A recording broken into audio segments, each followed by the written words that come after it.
Let's begin this newscast with all the latest coming in from Hong Kong, which continues to be on the boil. A standoff at a university campus has now led to fiery clashes. Police stormed the Polytechnic University after an all-night standoff with protesters barricading inside. The heavy-handed police were seen detaining protesters as well. Officers had earlier warned that they could use live ammunition if protesters did not stop attacking them using such weapons. In order to prevent police from entering the campus, protesters have burnt large fire near an entrance. They also threw Molotov cocktails to fend off a police advance on the university.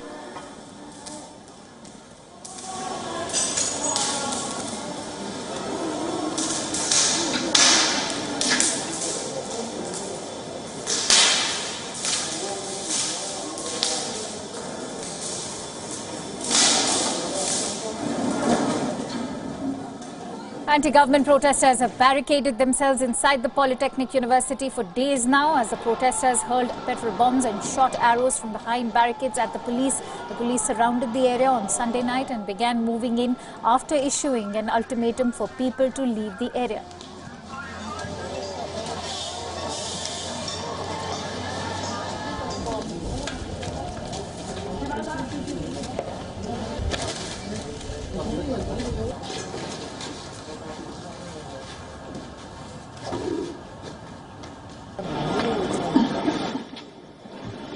Riot officers broke in before dawn as fires raged inside and outside the school.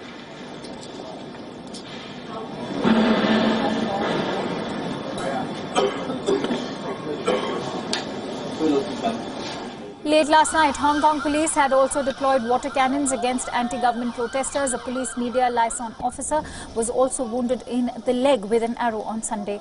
Universities in Hong Kong have become a hotspot of protests as months of anti-government protests have caused turmoil in the city. The latest violence is some of the worst Hong Kong has seen since the movement began, which is now turning into an uprising. The police have become targets for demonstrators who in return have accused them of using excessive force.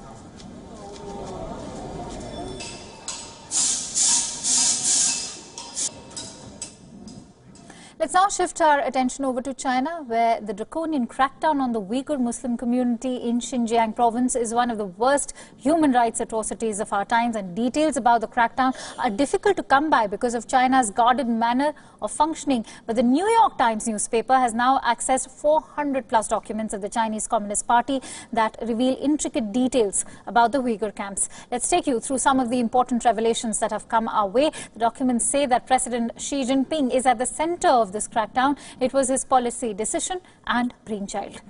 Terror attacks on foreign soil spooked Xi Jinping and his officials to purge the Uyghurs. Xi has entrusted this job to Chen Quanguo, the party boss in Xinjiang, a man widely known for ruthlessness against Muslims. In 2016, Chen was shifted from Tibet to Xinjiang, where he issued a call for officials to rally around Xi Jinping's vision. 1 year later, Chen ordered the police to be ready for a quote-unquote smashing, obliterating offensive. He asked officials to round up everyone who should be rounded up. And the documents show extensive diktats from the Communist Party to its officials, diktats on how to respond to skeptics of the Uyghur camps. The first is the training school argument, where officials are asked to call the detention camps schools from where you cannot leave, a form of free education being provided by the Chinese government. The second argument is that your behavior outside can extend or shorten your relatives' detention in the camps, a blatant threat. And then there is the point system. The document says, and I quote, "Family members, including you, must abide by the state's laws and rules and not believe or spread rumors. Only then can you add points for your family members, and after a period of assessment, they can leave the school if they meet course completion standards." But the man pulling the strings is undoubtedly the president himself. According to the documents, Xi Jinping has been giving a series of secret speeches where he was categorical that there must be no mercy in the way the Uyghurs are handled. She says that his country's tools are inadequate against the machetes and blades of the Uyghur Muslims. He calls for his government to be as harsh as his perceived enemies. And most crucially, he demands that the tools of the People's Democratic Dictatorship must be wielded without any hesitation.